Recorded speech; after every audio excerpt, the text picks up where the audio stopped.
Hello friends, कैसे हो आप लोग। Welcome to Victor Raj Mind Tree. इस दौरान मेरा ये कम अंतराल में थर्ड वीडियो है। दिस इज समथिंग अबाउट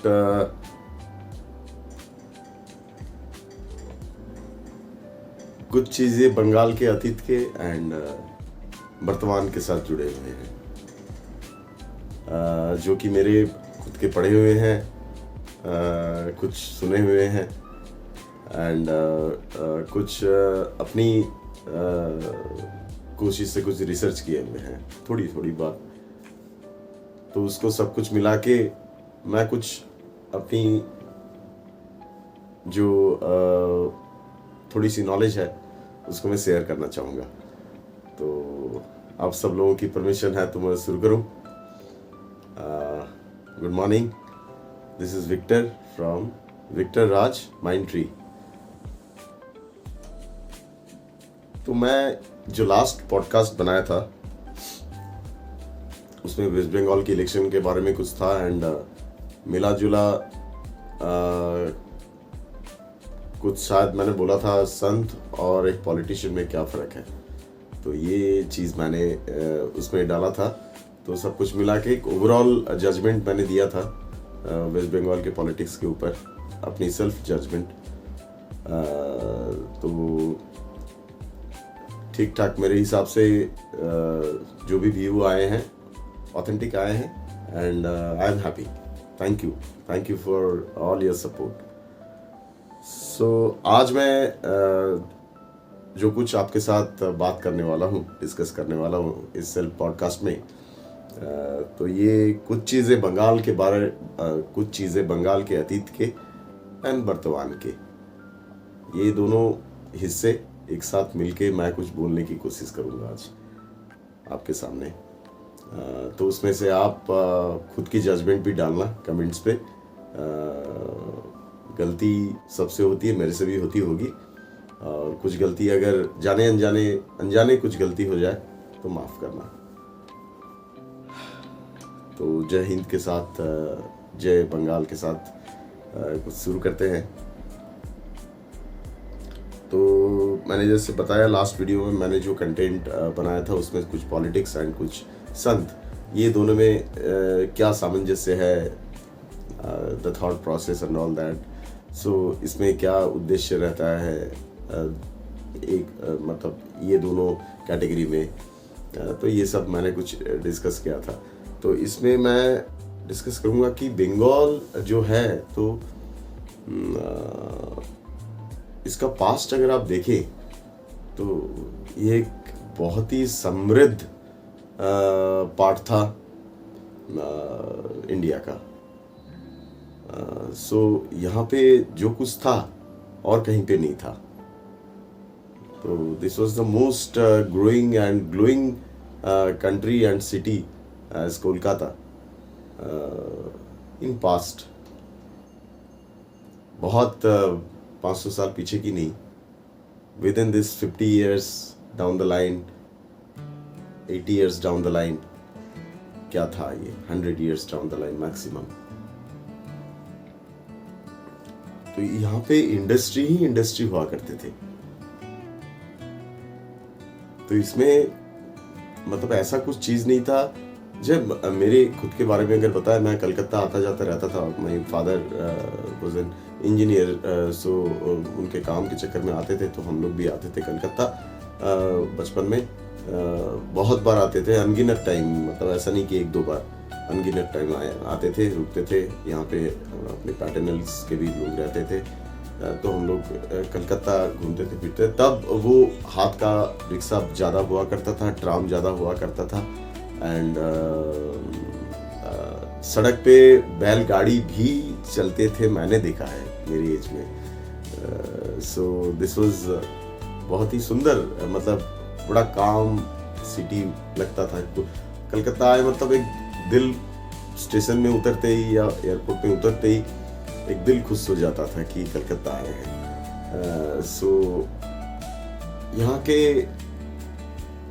जो आपके इंडस्ट्रीज हैं, अभी जैसा कलकत्ता है, यहाँ पे as you know, you all, I am an safety, industrial safety professional. More than half of my life I have spent in job in industrial safety and fire segments. So the whole relation is there in my bucket is the industrial relations, industrial like geographical and demographical the situations and the areas which I have covered throughout my life in my sales career as a corporate salesperson. So I used to जितना भी मैं काम किया हूँ most of the बहुत सारे part India में मैंने काम किया है कॉर्पोरेट सेल्स में, इंडस्ट्रियल कॉर्पोरेट सेल्स में. तो ये जो कलकत्ता था, यहाँ पे बिग इंडस्ट्रीज बोले तो नामचीन इंडस्ट्रीज सारे यहीं पे ही थे once upon a time. I can name some few companies as I remember, like Bata, जो आज कलकत्ता का बाटा नगर है. सो बाटा इज द सबसे इंडिया का सबसे बड़ा शू कंपनी. बाटा यहीं पे था, जिसके नाम पे बाटा नगर बना. That is from British time it is there. Okay. Tyre में the first tyre company of India, Dunlop, it was here in West Bengal, Kolkata. Now it is like a khandar. Like these are, there's so many big parts manufacturing, heavy vehicle parts manufacturing and all that. There are ample of companies were there at times, and the people जो काम करते थे, labour, यहाँ पे उनको काम की अभाव नहीं होता था, क्योंकि इंडस्ट्री आप हावड़ा एक बेल्ट है. मैं एक बेल्ट के बारे में बिकॉज मैं खुद भी गया हूँ. लीलुआ बोल के एक जगह है, तो वहाँ पे जितने कम से कम मैं जितना जानता हूँ, more than 250-300 industries were there. Okay. And अभी कुछ दिन पहले ही मैं गया था वहाँ पे. मैं शूट नहीं कर पाया क्योंकि कुछ प्रॉब्लम था, शूट नहीं कर पाया मैं. नहीं तो मैं शूट करता, किसी और एक दिन जाऊंगा तो शूट करके लाऊंगा. वहाँ पे इंडस्ट्री थे, मतलब दोनों तरफ इंडस्ट्री. 300 से ज़्यादा, कम से कम 30,000-40,000 लेबर्स वहाँ पे रोज का काम धंधा करते थे. 30 से 40 हज़ार का मतलब वो काम धंधा करते थे. मतलब 30 से 40 हज़ार फैमिली चलता था उस इंडस्ट्री के वजह से. इतने सारे इंडस्ट्री, इतनी चहल पहली, इतनी कोलाहल वहाँ पे. मतलब कल कारखाना की जो आवाज़ें होती हैं सुबह से लेके रात, रात से लेके सुबह तक, मतलब एक माहौल था जहाँ पे कभी भी सुनसान आप सोच भी नहीं सकते. वो इलाके में अभी आप जाएंगे, जो लीलुआ की बात कर रहा हूँ, that is almost finished. It is not there. The people out there, वहाँ पे जो लोग हैं, लोकल लोग हैं, जो शुरू में भी उस अच्छे टाइम पे भी थे, अभी भी है. So those people have talked about this place कि यहाँ पे मतलब इतने काम होते थे कि काम मतलब दिल मन भी खुश रहता था, क्योंकि जेब गर्म रहता था, क्योंकि काम का अभाव नहीं था.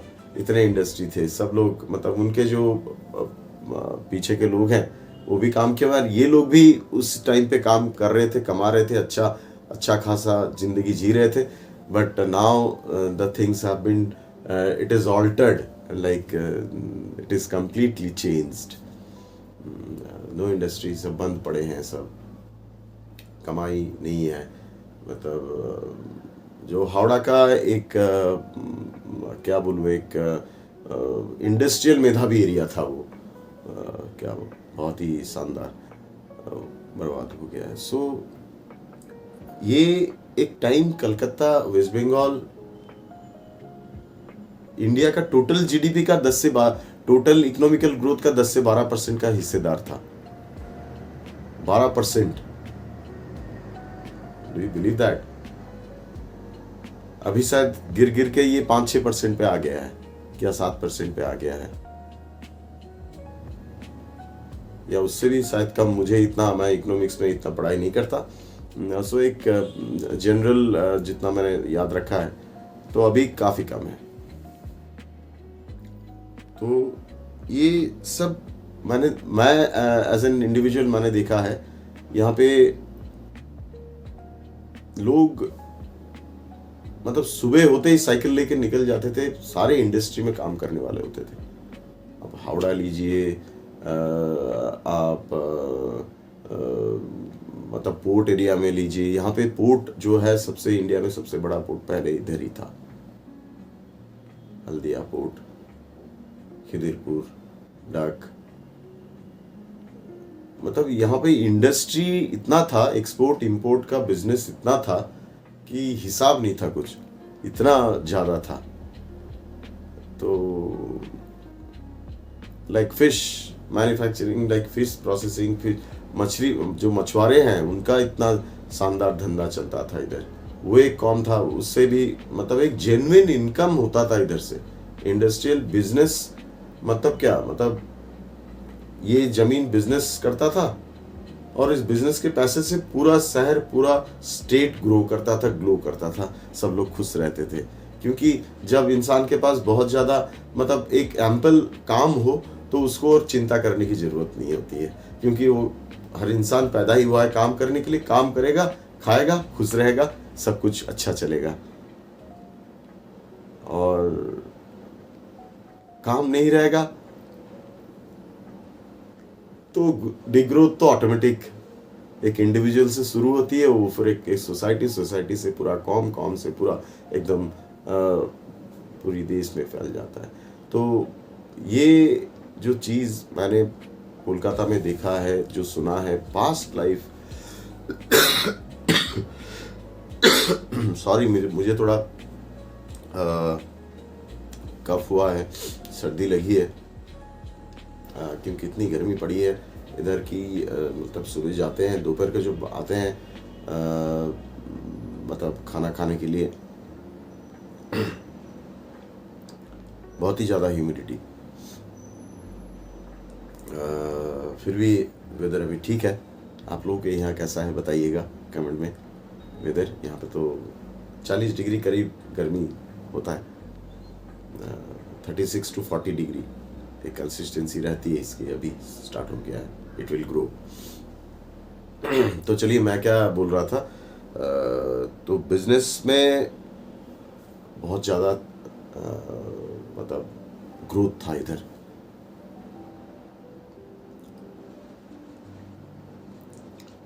ये सब डिग्रोथ चालू हुआ, ये पॉलिटिक्स आने के बाद बहुत ज़्यादा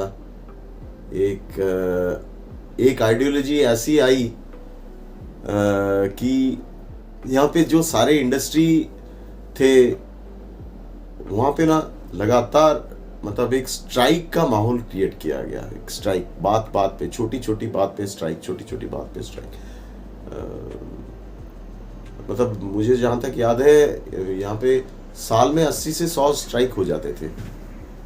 हर बात पे इंडस्ट्री में लेबर स्ट्राइक, यूनियन स्ट्राइक कर देते थे। मतलब मालिक को मतलब बहुत कुछ होता था, मतलब हिंसा, वायलेंस, अवरोध, ये सब होता था बात बात पे, blockage, road blockage and all that. So इससे क्या हुआ कि जो इंडस्ट्रियल एक ग्रोथ एक स्मूथली चल रहा था,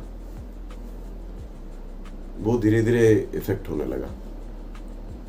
वो जैसे इफेक्ट होने लगा तो ग्रेजुअली द इंडस्ट्री जो है, तो इंडस्ट्रीज हैं वो एक एक करके वो फेडअप होके, एकदम फेडअप होके इधर वाइंड अप कर दिए या उसको बंद, मतलब शट डाउन कर देते थे। फिर झगड़ा खत्म, फिर चालू होता था, फिर होता था झगड़ा, फिर बंद होता था। तो ये सब चलता रहा, मतलब एक लॉन्ग टर्म में ये चलता रहा। मतलब लॉन्ग टर्म मतलब मैं क्या बोलूँ, 30-35 साल दौरान चलता रहा ये सब। तो इससे क्या हुआ, जो कलकत्ता, जो इंडिया का मतलब सबसे समृद्ध जगह था, कमाई बहुत था, इंडस्ट्री बहुत थे, तो धीरे धीरे ये डिग्रोथ होने लगे। तो लोग काम से बेकाम होने लगे। कमाई जो अच्छी खासी होती थी वो एकदम बुरी खांसी होने लगी। एकदम खराब होने लगा, भुखमरी पड़ी। मतलब चावल के दाम इतने बढ़ने लगे कि दाल चावल जो रोजमर्रा के खाने के, मतलब हम लोग तो वही खाते हैं Indian maximum, that is our main course of meal, dal chawal. तो उसमें तंगी बहुत ज़्यादा होने लगी। लोग रास्ते पे स्ट्राइक वाइक बहुत करके, बहुत ज़्यादा, मतलब it is what can I से, मतलब देखी नहीं जा सकती ऐसी दृश्य होने लगी, भुखमरी, कंगाली। तो ये सब बहुत लॉन्ग टर्म में चलता रहा। तो इससे क्या हुआ कि इंडस्ट्रियल ग्रोथ डाउन होने लगा। सेकंड में मैं आऊं एजुकेशन में, कलकत्ता इंडिया का मतलब सबसे बेहतरीन एजुकेशनल हब रहा है, जितना मैं जानता हूं एज एन इंडिविजुअल। आप कलकत्ता यूनिवर्सिटी बोलिए, प्रेसिडेंसी कॉलेज बोलिए, जादवपुर यूनिवर्सिटी बोलिए, IIM कोलकाता बोलिए, IIT खड़गपुर बोलिए, ऑल आर हियर। लाइक एक बहुत ज़्यादा यहाँ पे एजुकेशन का एक बहुत अच्छा छाप था, जो मतलब रेट ऑफ एजुकेशन वो also higher than any other states. Maharashtra से भी एक टाइम में ज़्यादा था। But during this period, this 30-35 साल जो इस बंगाल ने देखा, उस 30-35 साल में हर ये जो कॉलेज, बड़े बड़े कॉलेज यूनिवर्सिटी का मैंने नाम लिया, जो world wide famous you can say, ये सब मतलब इसमें पॉलिटिकल अपॉइंटमेंट्स किए गए, एम्प्लॉयमेंट्स किए गए। तो वहाँ पे कॉलेज में यूनियंस बनाए गए, स्ट्राइक कराए गए, उनको एक आइडियोलॉजी में ढाला गया। तो कॉलेज में आए दिन स्ट्राइक्स, दंगे, अवरोध, अनशन, ये सब चलता रहा बहुत। तो जो एक माहौल था एजुकेशन का, मतलब कभी भी वायलेंस नहीं होता है। मैं इतना ज़्यादा एजुकेटेड तो हूँ नहीं, फिर भी इतना तो समझता हूँ, एजुकेशन का मतलब वायलेंस नहीं होता है, और वायलेंस का मतलब कभी भी एजुकेशन नहीं होता है। अनएजुकेटेड एंड एजुकेटेड, ये दो वर्ड मैंने बचपन से सुना है।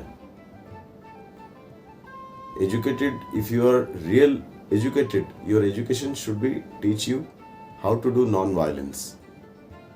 Education never taught anybody in this world a good education, a humility, like a human being education जो है। हमेशा ये एजुकेशन क्या सिखाया है, सच्ची में क्या सिखाया है, कि अच्छा बनना सिखाया है, कि आप किसी का नुकसान मत करो, किसी का आप मतलब जो पेट है उसको पेट पे लात मत मारो। मेरा पढ़ाई, अगर मेरा एजुकेशन, मेरा शिक्षा, मेरा नॉलेज अगर किसी के पेट में लात मारता है, तो वो एजुकेशन का क्या मतलब रह जाता है, मुझे समझ में नहीं आता है। मैं बहुत ही ज़्यादा नौसिखिया आदमी हूँ। तो ये जो सब चलता रहा, इससे कॉलेज में भी वायलेंस, यूनिवर्सिटी में वायलेंस, इंडस्ट्री में वायलेंस। तो मैं आपको बोला ना, साल में 80 से 100 स्ट्राइक कॉमन था यहाँ। तो इससे क्या हुआ, एक सिटी में एक आक्रोश, मतलब एक जनरल पब्लिक जो है वो एक आक्रोश उसमें आ गए। तो ये सब चलता रहा, मतलब इसका कोई हिसाब नहीं है। फिर एंड हुआ इसका, फिर अपनी करंट गवर्नमेंट जो सरकार है वो आए, इसी के विरोध में आए। ये सब जो चल रहा था, इससे बचाने के लिए, इससे समाधान दिलाने के लिए, और ये सब बंद करके अपना एक अच्छा शासन प्रतिष्ठित करने के लिए इधर आए। एंड बहुत सारे लोग इस उम्मीद पे कि नहीं, अभी कुशासन खत्म और सुशासन शुरू होगा। तो जो भी है तंग आके आप एकदम मतलब फिडअप जिसको बोलते हैं होने के बाद ही आप कोई डिसीजन ऐसा लेते हो जिस डिसीजन से आप सोचते हो कि नहीं ये जो पास्ट था उससे ये शायद बेहतर होगा, ये तो और नहीं झेल सकते। तो ये काइंड ऑफ थॉट प्रोसेस आ गया था सारी सोसाइटी में अपने बंगाल में।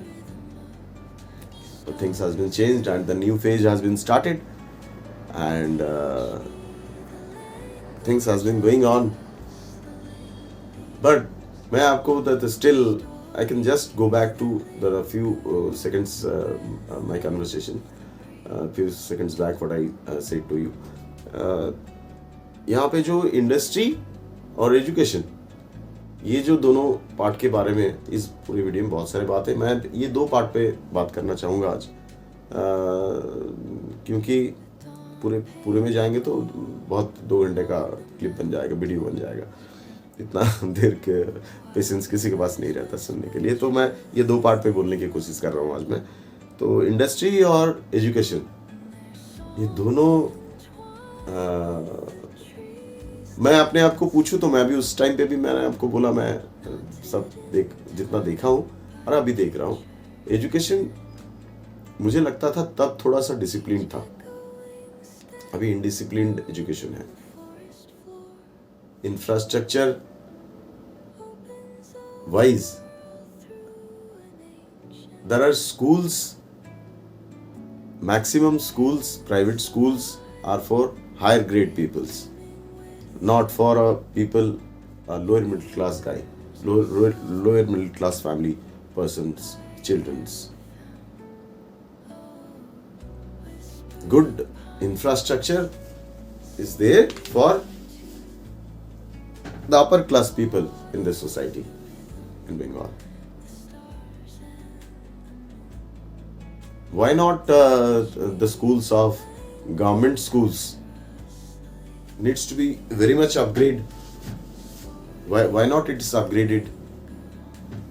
Why not everybody having the same rights in this society to be a part of a good school, a good looking school, a good cultured school, a good academic school, a good teachers school, a good professors college and schools. So why not? तो education हाँ अभी उतने strike नहीं होते हैं, वो सब नहीं होता है, अभी नहीं होता है। इंडस्ट्री में भी इतना स्ट्राइक्स अभी नहीं, तो इंडस्ट्री है ही नहीं तो स्ट्राइक कहाँ से होगा? यहाँ पे इंडस्ट्री ही है नहीं। तो ये 2 चीज बहुत इम्पैक्ट जो स्टार्ट हुआ था, जो चला 30-35 साल तक, शायद अभी भी बहुत सारी कमियां हैं कि जो ग्रोथ इस बंगाल ने देखा है, जो खुद इतिहास है अपने आप में, वो ग्रोथ फिर से क्या देख पाएगा? वही एजुकेशन में हम लोग क्या फिर से इंडिया में टॉप लेवल पे आ पाएंगे? एक स्कूल की जो शिक्षा जो शुरू होती है एक स्टूडेंट की, एक बच्चे की, तो वो भी क्या ऐसे एक स्कूल में जा सकेगा जिसमें उसको जाने का मन मतलब खुद से ही होगा कि नहीं मैं स्कूल जाऊं, क्योंकि उसका स्कूल ही इतना सुंदर होगा कि एक बस्ती में रहने वाला भी वो अगर उसका स्कूल वो सोचे कि नहीं मेरा स्कूल कितना सुंदर है, वो दिन कब आएगा? सिर्फ बड़े लोगों के बच्चे अच्छे एयर कंडीशन, अच्छे इंफ्रास्ट्रक्चर स्कूल में पढ़ेंगे और बाकी बच्चे कैसे? उनको मन नहीं होता क्या? मैं जहाँ रहता हूँ ना, मैं आपको सच बता रहा हूँ ऑनेस्टली, जहाँ रहता हूँ यहाँ पे आसपास के जो बस्ती है वहाँ के बच्चे ना स्कूल ही नहीं जाते। क्यों स्कूल नहीं जा रहे हो? मैं तो वहाँ उठता बैठता हूँ, चाय पीता हूँ, सब लोग मेरे को जानते हैं। स्कूल क्यों नहीं जा रहा है? स्कूल में तो सर नहीं आते स्कूल में मतलब उतना उसको इंटरेस्ट ही नहीं है। स्कूल मतलब खाना मिलता है, हाँ, कभी मिलता है कभी नहीं मिलता है। मतलब वो स्कूल का जो टाइम है, वो टाइम में वो बस्ती में इधर उधर ये दुकान वो दुकान खेला कूदा कर रहा है, स्कूल नहीं जा रहा है, बैग उसका बैग घर में पड़ा है, वो बाहर खेल रहा है, उसका मदर फादर भी कुछ नहीं बोल रहे। ये क्योंकि एक बच्चा, मतलब उसको तो खुद से इंटरेस्ट होना चाहिए कि मेरा स्कूल कितना सुंदर है, स्कूल में जाएंगे तो इतना बढ़िया स्कूल है, गार्डन है, खेलने के लिए जगह है। तो एक बच्चा 100% उसका साइकोलॉजी बोलेगा कि नहीं मैं स्कूल जाऊं। शायद वो कमी है, मेरी सोच है, मुझे पता नहीं। ये सब कब होगा, कब यहाँ पे अच्छे अच्छे इंडस्ट्रीज आएंगे, कॉर्पोरेट्स आएंगे। तो इंडस्ट्री आएंगे तो पहले तो इंडस्ट्री के जो अगल बगल के जो जितने लोग हैं जो काम काज नहीं पाए बगैर रहते हैं, बहुत ही मुश्किल में जिंदगी चलता है, उन लोगों को मिलेगा। देखिए, फ्री में सबको अच्छा लगता है, बट फ्री से जिंदगी नहीं चलती है। फ्री जस्ट वो एक पल होता है, वो पल आपके साथ हमेशा नहीं चलता।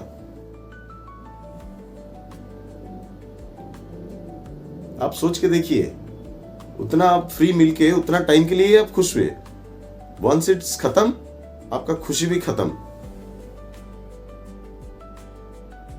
बट रहता क्या है, आपका काम जो आप खुद से करके कमा के खुद खाते हैं, खुद के लिए एंड परिवार के लिए। सॉरी।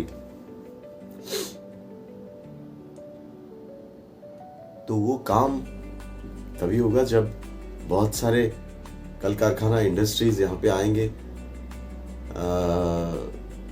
ऐसे एजुकेशन हो कि जैसे विदेश से भी बहुत सारे बच्चे आए हमारे यहाँ पढ़ने के लिए, क्योंकि हमारा एजुकेशन इतना स्टैंडर्ड बढ़ जाए, यूनिक हो।